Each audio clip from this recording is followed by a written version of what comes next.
Electrical drive system क्या होते हैं कि ऑटोमेशन में बहुत सारे मोशन की हमें रिक्वायरमेंट पड़ती है, ठीक है। Linear motion, rotary motion, okay. कहीं पे हमें फास्ट मोशन चाहिए होता है, कहीं पे हमें स्लो मोशन चाहिए होता है, तो उसके लिए बहुत सारी ड्राइव्स की ज़रूरत पड़ती है। तो जैसा कि आप जानते हैं, ड्राइव्स को मेन कैटेगरी जो होती है वो आपका एक इलेक्ट्रिकल ड्राइव्स होते हैं, हाइड्रोलिक ड्राइव्स होते हैं, न्यूमेटिक ड्राइव्स होते हैं। तो हाइड्रोलिक और न्यूमेटिक के बारे में हम थोड़ा बहुत ब्रीफ में पढ़ चुके हैं। और आज जो है, आज का जो लेक्चर है वो totally will be on the electrical drive system. तो इलेक्ट्रिक ड्राइव सिस्टम्स में जो ड्राइवर्स होते हैं उनको 4 कैटेगरी में हम डिवाइड करते हैं। पहली है डीसी मोटर, नेक्स्ट है एसी मोटर, एंड थर्ड है स्टेपर मोटर, एंड फोर्थ है सर्वो मोटर, ठीक है। तो आपको ऑटोमेशन में इस तरह के मोटर्स, अगर आपने कहीं विजिट किया होगा या कोई मूवी क्लिप वीडियो वगैरह देखी होगी, तो उसमें आपको ये दिखाई दिया होगा कि ये मोटर्स इस तरह से कहीं लगे हुए होते हैं और जो रोटेशन मोशन प्रोवाइड करते हैं, ठीक है। किस तरह से ये अलग अलग कैटेगरी क्यों है इनकी, किस तरह से काम करते हैं, आज इनके बारे में हम थोड़ा बहुत डिस्कशन करेंगे, ओके। तो सबसे पहले बात करते हैं डीसी मोटर की, ठीक है। तो देखो, डीसी मोटर का बिल्कुल सिंपल सा कंसेप्ट है। बहुत सिंपल सा कंसेप्ट, इसमें ज़्यादा टिपिकल कुछ नहीं है। आप लोग ये तो जानते होंगे कि किसी भी करंट कैरिंग कंडक्टर को अगर हम मैग्नेटिक फील्ड में रख देते हैं तो उस पर एक फोर्स जनरेट होता है, ठीक है। और इसी तरह से क्या होता है कि अगर किसी करंट कैरिंग कंडक्टर में करंट को प्रोवाइड किया जाता है, करंट फ्लो होती है, तो उसके चारों तरफ एक मैग्नेटिक फील्ड बनता है, ठीक है। तो ये आपका राइट हैंड रूल्स के अकॉर्डिंग इसकी हम डायरेक्शन भी फाइंड कर सकते हैं, ठीक है। फॉर एग्जाम्पल, ये आपका सपोज कीजिएगा कि एक करंट कैरिंग कंडक्टर है, ठीक है। और ये वेलोसिटी, ठीक है, means positive charge, it means it shows the direction of the electric current. अगर इलेक्ट्रिक करंट की डायरेक्शन ये है और मैग्नेटिक फील्ड की डायरेक्शन ये है, तो उस पर फोर्स जो है उन दोनों के परपेंडिकुलर डायरेक्शन में लगेगा, ठीक है। और अगर इन दोनों में कोई एंगल बना हुआ है तो उसी के अकॉर्डिंग इसका जो है जो कंपोनेंट्स हैं फोर्स के, उसके अकॉर्डिंग फोर्स की वैल्यू कैलकुलेट की जा सकती है, ठीक है। तो सिंपल सा इसका फंडा है। जैसे कि ये मोटर आपने देखा होगा, बहुत सारे टॉयज़ में भी आता है और बहुत सारी इलेक्ट्रिक अप्लायंसेस होते हैं उसमें सब में ये आता है, ठीक है। तो ये किस तरह से काम करता है इसके बारे में हम देखते हैं क्या है ये, ठीक है। तो इस फिगर को ज़रा ध्यान से देखिएगा, ये आपका नॉर्थ पोल है, ये साउथ पोल है, ठीक है। नॉर्थ पोल और साउथ पोल के बीच में एक मैग्नेटिक फील्ड है, उसकी डायरेक्शन होती है N to S, means north to south, ये डायरेक्शन होगी इसकी, ठीक है। अब हमने क्या किया कि इसमें एक कोयल बनाई, ठीक है। ये कोयल 1 कोयल है सिंपल, और उसको हमने कनेक्ट कर दिया ये आपका इलेक्ट्रिक करंट से, ठीक है, यानी कि डीसी करंट से। तो ये पॉजिटिव है और ये निगेटिव है, ठीक है। तो जैसी करंट इसमें को पॉजिटिव से निगेटिव की तरफ फ्लो होगी तो देखिए क्या होगा, ये करंट यहाँ पे जाएगी और इस राइट हैंड रूल के अकॉर्डिंग, ठीक है, ये जो है इसकी डायरेक्शन है, जो आपके फिंगर की डायरेक्शन है, this is the magnetic field की डायरेक्शन, और ये करंट की डायरेक्शन है। तो इस पे जो फोर्स लगेगा वो ये होगा इस डायरेक्शन में, ठीक है, अपवर्ड डायरेक्शन में, ठीक है। सिमिलरली आप इधर देखिएगा, ये आपके मैग्नेटिक फील्ड की डायरेक्शन है और ये करंट की डायरेक्शन होगी जो थंब की डायरेक्शन है। तो फोर्स जो होगा ये पाम, जो हथेली की जो परपेंडिकुलर डायरेक्शन है उसके अकॉर्डिंग ये फोर्स लगेगा। तो ये 2 फोर्स लग गए, ठीक है, इसके सेंटर पे। We are allowing this coil to rotate about its centre, okay. तो ये इस पे एक कपल जनरेट हो गया जिसकी जो इंटेंसिटी जो है F और नीचे की तरफ F, ठीक है। तो इसकी जो इंटेंसिटी होती है, करंट जो इस पे कंडक्टर पे जो फोर्स लगा हुआ है उसकी इंटेंसिटी कितनी होगी उसको कैलकुलेट करते हैं इस फार्मूले से। फार्मूला है ILB, ठीक है। I मीन्स जितनी करंट इसमें आप प्रोवाइड करा रहे हैं वो उस पर डिपेंड करेगा, and L mean length of conductor, जितना कंडक्टर का लेंथ है उस पर डिपेंड करेगा, and B intensity of the magnetic field, ठीक है। तो ये इस फार्मूले के अकॉर्डिंग हम फोर्स की वैल्यू निकाल सकते हैं कि कितना फोर्स इस कंडक्टर पे लग रहा है, ठीक है। तो ये जो बेसिक कंसेप्ट है कि कोयल के अंदर कोयल पर किस तरह से फोर्स एक्ट करेगा, ये इसका स्कीमेटिक डायग्राम है, ये यहाँ पे शो किया गया है, ठीक है। वर्किंग प्रिंसिपल, ठीक है, टेक्स्ट में देखते हैं कि when current passes through the coil, the resulting force acting on its sides at right angle to the field cause force to act on those side to give a rotation, ठीक है।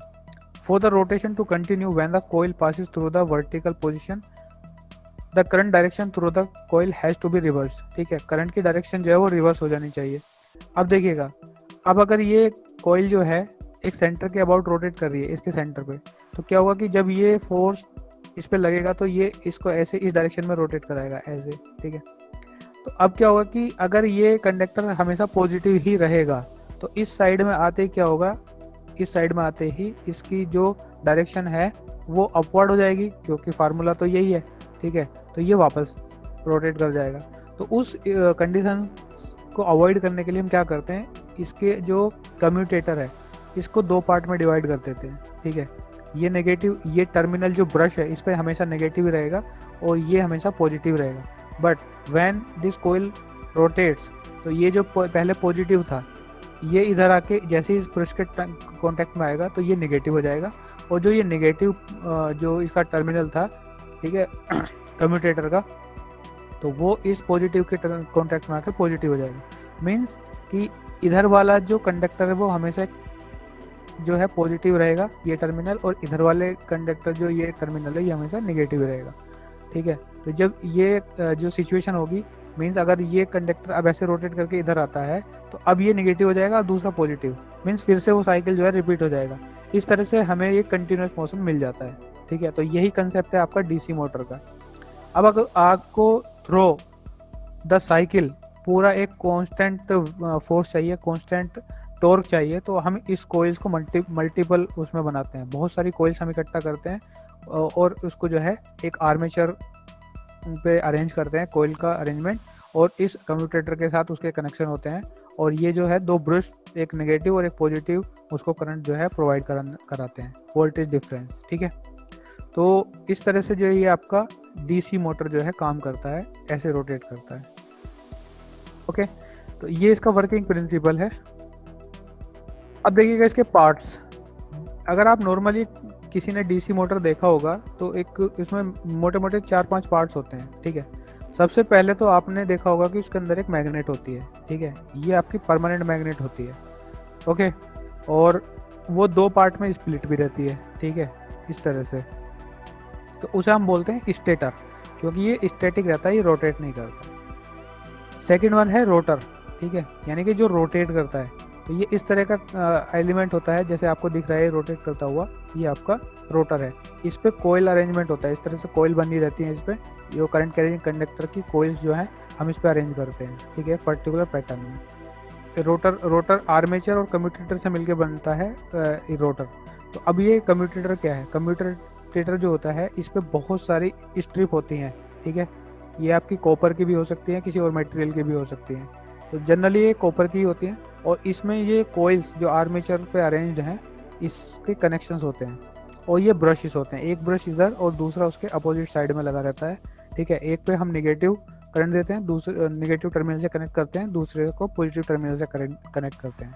तो ये क्या होगा कि इसकी जो डायरेक्शन होगी हमेशा कांस्टेंट रोटेट करती रहेगी इस तरह से. ठीक है, और अगर हमें इसकी डायरेक्शन को उल्टा करना हो तो हम क्या करते हैं, जस्ट पोलैरिटी को रिवर्स कर देते हैं. मतलब जो नेगेटिव टर्मिनल पे कनेक्टेड था उसको हम पॉजिटिव से कनेक्ट कर देते हैं, और जो पॉजिटिव से था उसको नेगेटिव से कनेक्ट कर देते हैं.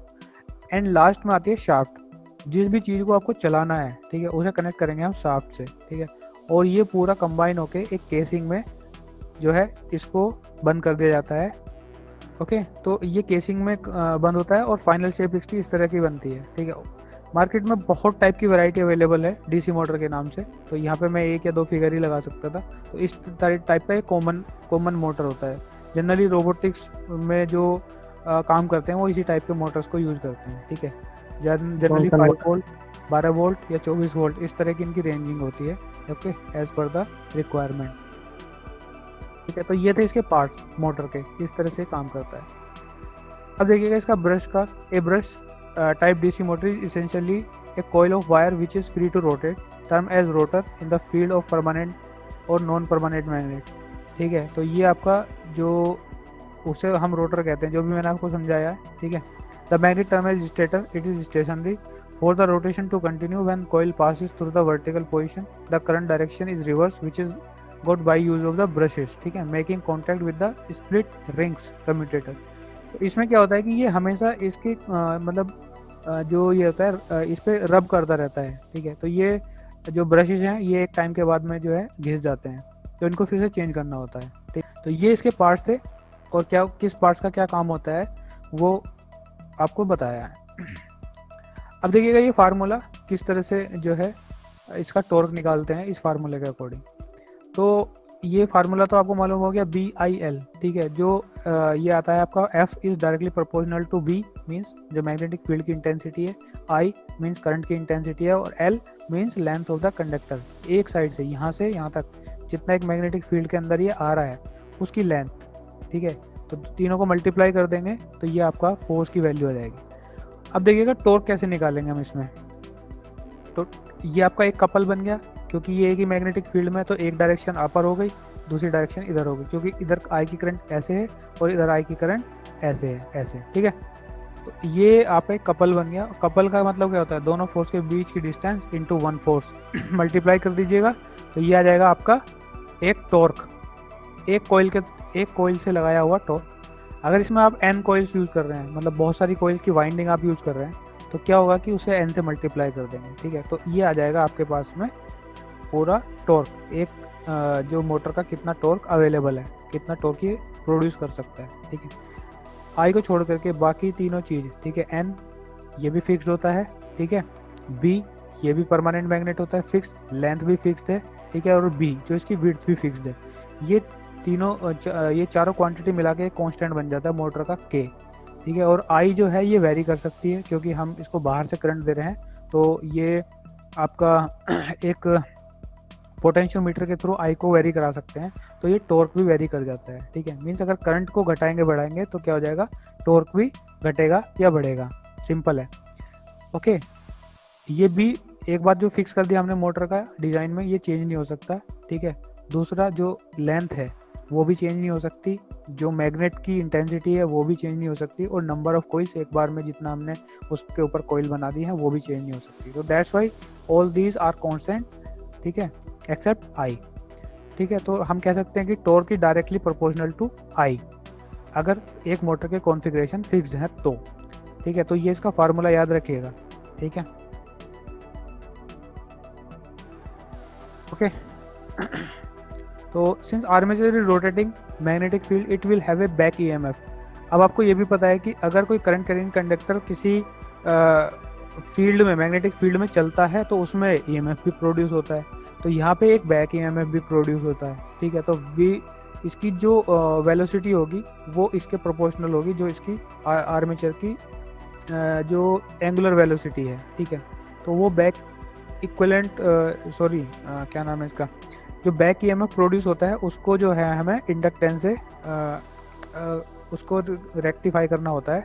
तो इसका इक्विवेलेंट सर्किट जो है वो ये है, सपोज करो कि ये VB है, इस डायरेक्शन में लगा हुआ है, तो उसमें इंडक्टेंस हम लगा देंगे, तो इतना ये इंडक्टेंस भी प्रोवाइड करेगा, ठीक है। और ये क्या होगा, इस पर एक रेजिस्टेंस, जो किसी भी सर्किट में कंडक्टर होते हैं उसकी रेजिस्टेंस होती है। तो हम ये कह सकते हैं कि ये हमने जो VA और V बैक हमने जो ये इसमें आ रहा है उसकी वजह से एक इंडक्टेंस जो है उसको हमें अप्लाई करना पड़ता है इसमें, ओके।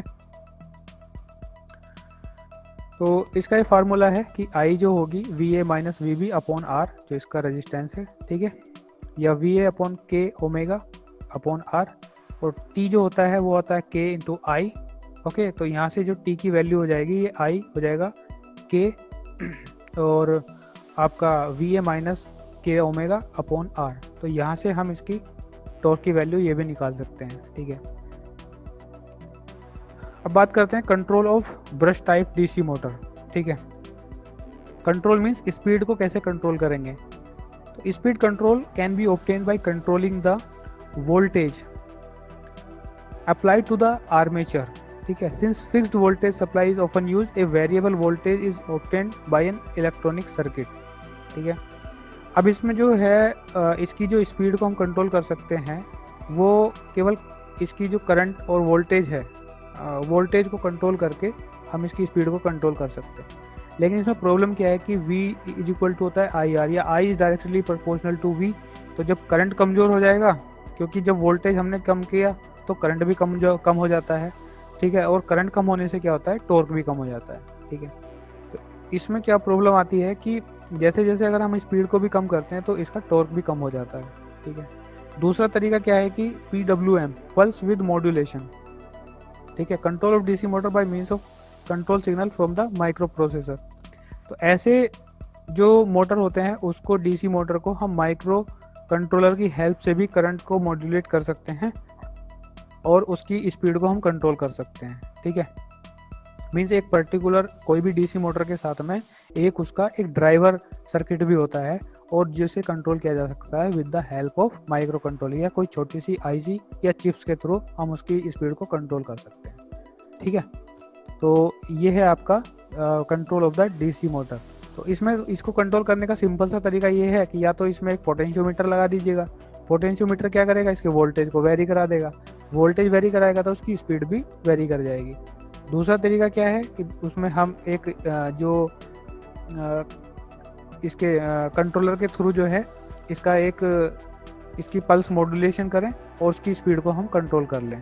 तो ये दो टाइप से हम इसकी ब्रश टाइप डीसी मोटर को कंट्रोल कर सकते हैं। मीन्स अल्टीमेटली हमें वोल्टेज और करंट को कंट्रोल करना है। Okay, that's why. अब brush type motor with non permanent magnet, ठीक है।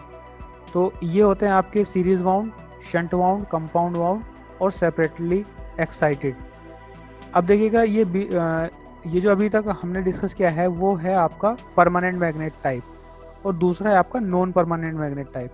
नॉन परमानेंट मैग्नेट मीन्स ऐसे मोटर जिनके लिए जब हम उसमें इलेक्ट्रिसिटी प्रोवाइड करेंगे तो उसमें अलग से मैग्नेट प्रोड्यूस करनी पड़ती है।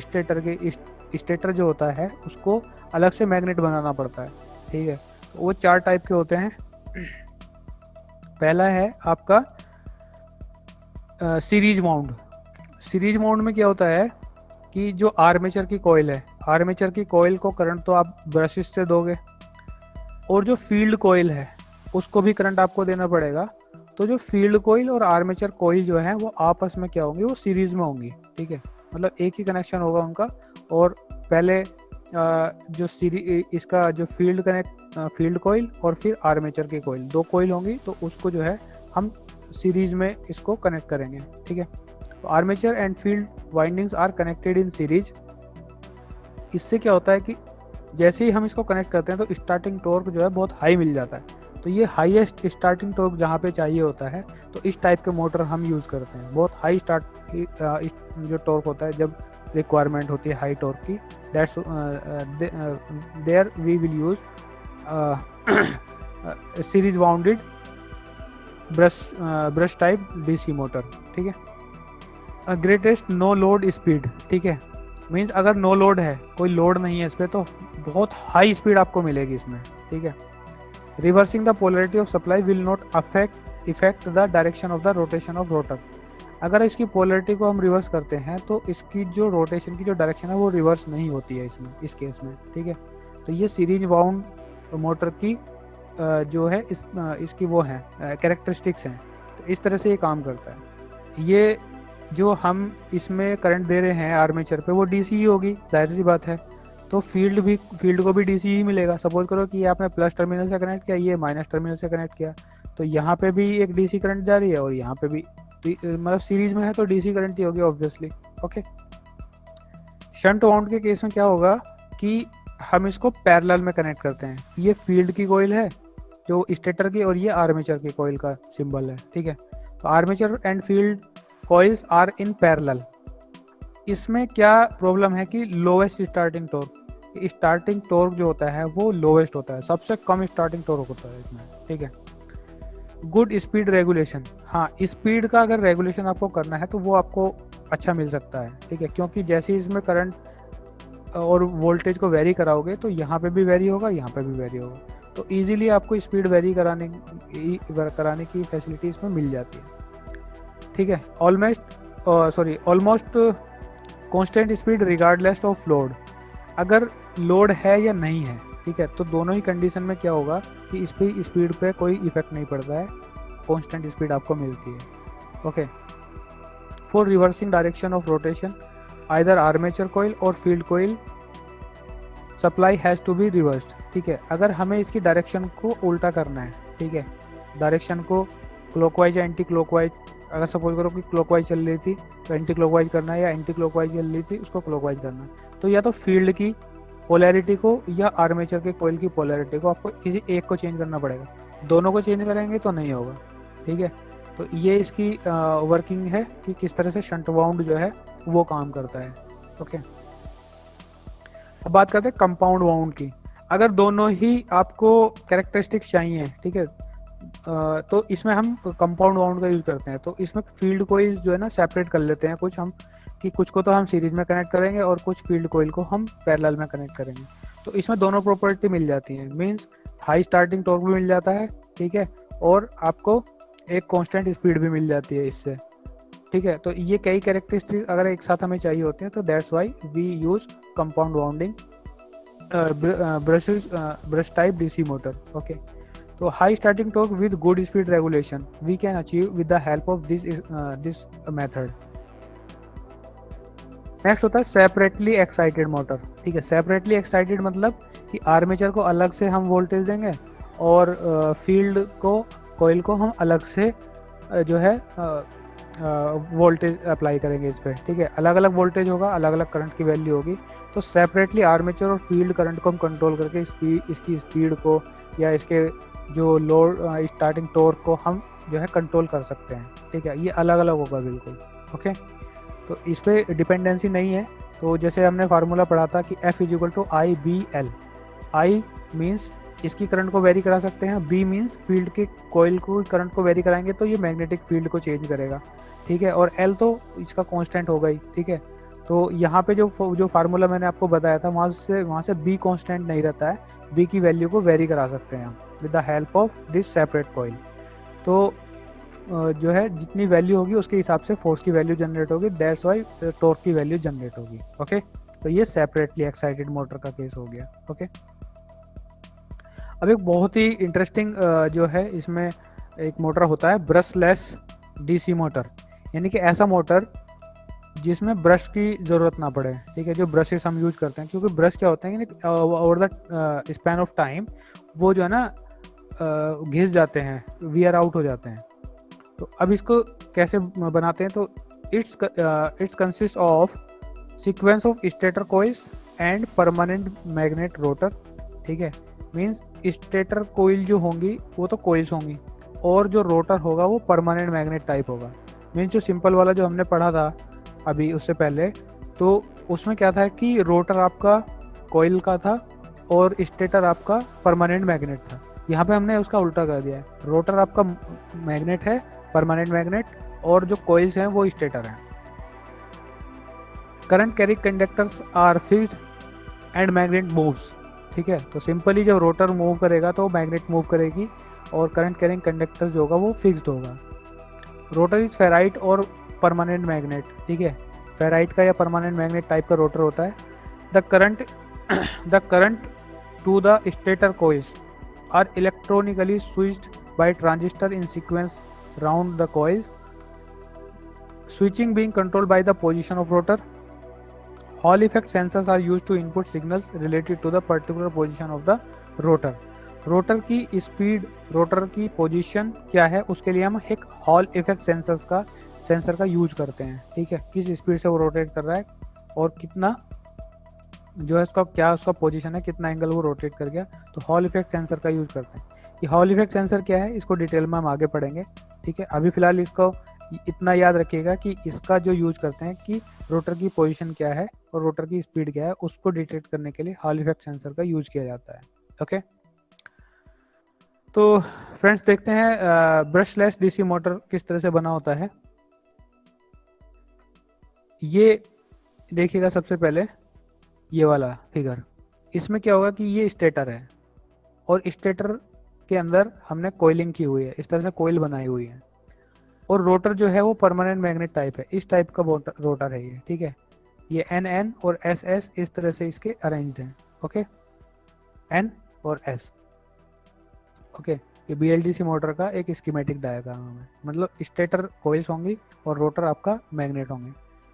अब देखिएगा इसका रियलिस्टिक थोड़ा सा मैंने यहाँ पे दिखाने की कोशिश की है। ये केसिंग है, इसको छोड़ दीजिएगा, अंदर इसको देखिएगा कि ये आपका रोटर है, ये रोटर रोटेट कर रहा है और ये कोइल्स हैं, अंदर वाली कोइल्स हैं, ठीक है। तो जब हम इसको इसी तरह से इंसर्ट करा देंगे तो ये कोइल्स तो जो है स्टैटिक रहेगी, ये रोटेट नहीं करेगी, और ये जो रोटर है इसका आउटर पार्ट जो है वो इसका रोटेट करेगा। ये परमानेंट मैग्नेटिक टाइप है, ठीक है। ये रोटर से इससे मतलब नहीं है कि वो अंदर ही होगा तो ही रोटर होगा, रोटर आउटर केस पे भी रोटेट कर सकता है, ठीक है। तो ये आपका अंदर से रोटेट कर रहा है, ये आपका बाहर से रोटेट कर रहा है, ओके। तो अब इसकी स्पीड को जो है हम कंट्रोल कर सकते हैं, इस तरह से ट्रांजिस्टर लगा के कंट्रोल कर सकते हैं। मीन्स जैसे मैंने ट्रांजिस्टर का केस आपको बताया था कि वो स्मॉल पल्स को हाईली मैग्नीफाई कर सकता है, ट्रांजिस्टर एज ए स्विच भी काम कर सकता है, ठीक है। तो इस तरह से वो काम करेगा कि सपोज करो कि आपका ये जैसी कोयल एनर्जाइज हुई और स्टेटर की, तो ये क्या होगा कि ये इस पोजीशन पे सपोज करो, तो ये ऐसे रोटेट कर जाएगा 1, ऐसे रोटेट करेगा, ये 2 पे आ जाएगा। जैसे 2 पे आएगा फिर ये 2 इसको जो है रिपेल करेगा, तो फिर से ये ऐसे रोटेट करके ये पोजीशन चलती रहेगी इसको, क्योंकि इसमें कोई भी रबिंग पार्ट नहीं होता है, ठीक है। मीन्स इलेक्ट्रिसिटी को ट्रांसमिट करने के लिए कोई रबिंग कंपोनेंट्स की ज़रूरत नहीं पड़ती है। तो स्टेटर जो है वो डायरेक्टली कनेक्टेड होता है कोयल से, क्योंकि ये स्टैटिक है। तो जब इसमें करंट हम कनेक्ट करेंगे तो सिंपल वायरिंग से कनेक्ट कर इसको किया जा सकता है, ठीक है। तो ये आपका BLDC मोटर है।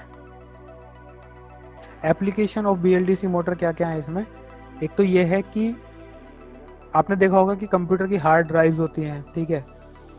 उस हार्ड ड्राइव्स में या DVD CD प्लेयर्स के अंदर एक छोटा सा उसको DVD को रोटेट कराने के लिए मोटर्स होते हैं, तो वहाँ पे BLDC मोटर का यूज किया जाता है। क्यों किया जाता है? उसकी वजह यह है क्योंकि जो हमारा जो इसमें ब्रशेस होते हैं वो ओवर द टाइम घिस जाते हैं। अगर कंप्यूटर की हार्ड डिस्क के ब्रश, अगर हमने ब्रश्ड DC मोटर वहाँ पे यूज किया है और कुछ दिन बाद उसके ब्रश घिस गए हैं, तो कंप्यूटर की हार्ड ड्राइव आपको रेस्पॉन्ड ही नहीं करेगी, आपका डेटा आपके जो है काम ही नहीं आएगा, ओके। तो वहाँ पे हमें ऐसे मोटर की जरूरत पड़ेगी जहाँ वो लॉन्ग रन चले। तो उसके लिए हमें BLDC मोटर से अच्छा ऑप्शन नहीं दिखाई देता है, और DC पे चलता है और उसमें कोई रबिंग पार्ट नहीं है, ठीक है।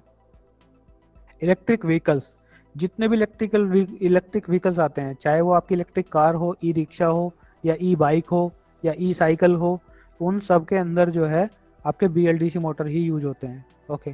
क्योंकि अगर टचिंग कंपोनेंट्स होंगे इलेक्ट्रिसिटी प्रोवाइड करने के लिए, तो हाई टॉर्क पे हाई इलेक्ट्रिसिटी जब प्रोवाइड करोगे तो वो बर्न आउट हो सकते हैं, और ओवर द टाइम उनका वियर टियर तो होता ही है, ठीक है। तो that's why we brushed DC motor, we use brushless DC motor, okay.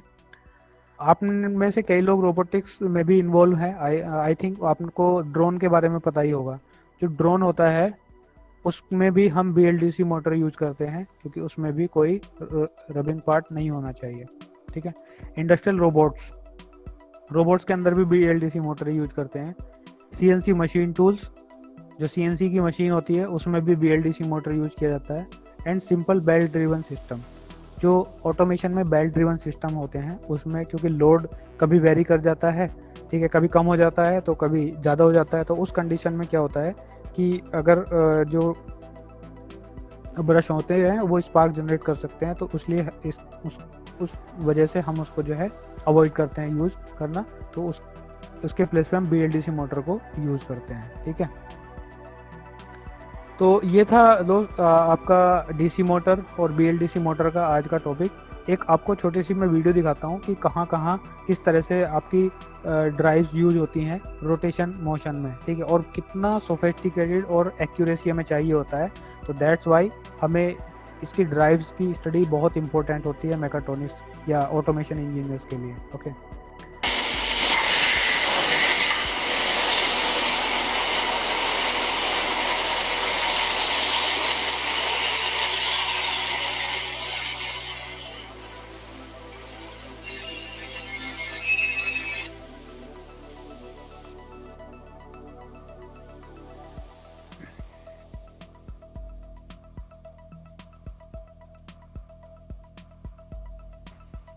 देखिए ये जितने भी रोबोट के जॉइंट पार्ट्स हैं, ठीक है, यहाँ सब जॉइंट्स पे मोटर यूज होता है, ठीक है।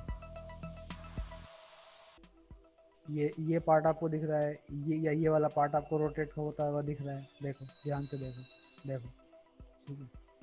इनकी एक्यूरेसी, इनका एंगल का रोटेशन, इनका टॉर्क, ठीक है, ये सब कुछ हमें मेंटेन करना होता है, कितना करंट देना है, कब देना है, कितना वोल्टेज अप्लाई करना है। ठीक है, वो सारी कैलकुलेशन हमें पहले ही करनी होती है किसी भी रोबोटिक आर्म को बनाने के लिए। ओके, आप देखिएगा कितना एक्यूरेटली जो है ये इसको रोटेट करा पा रहा है इतने हैवी वजन को। ठीक है, ये देखो,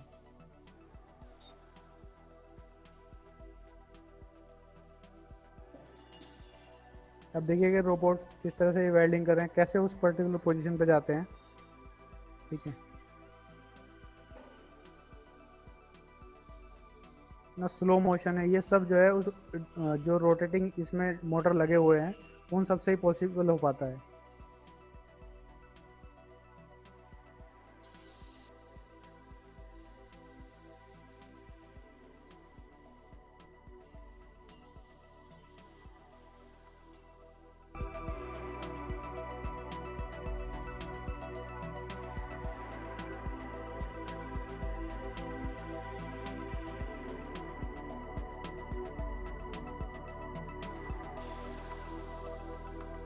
आप देख सकते हैं क्या बहुत ही स्मूथली इसको जो है लेके आना है, तो कितना हाई टॉर्क यहाँ पर रिक्वायर्ड होगा।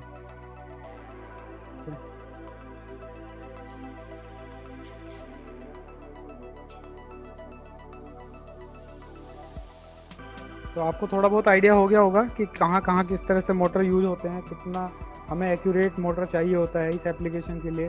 ठीक है, ये सिंपल घर के पंखे की तरह नहीं है कि आपने सिर्फ जो है इसको बटन दबाया और ये चालू हो गया। इसकी स्पीड कितनी चल रही है, क्या चल रही है, उससे कोई मतलब नहीं होता, बस हवा आनी चाहिए।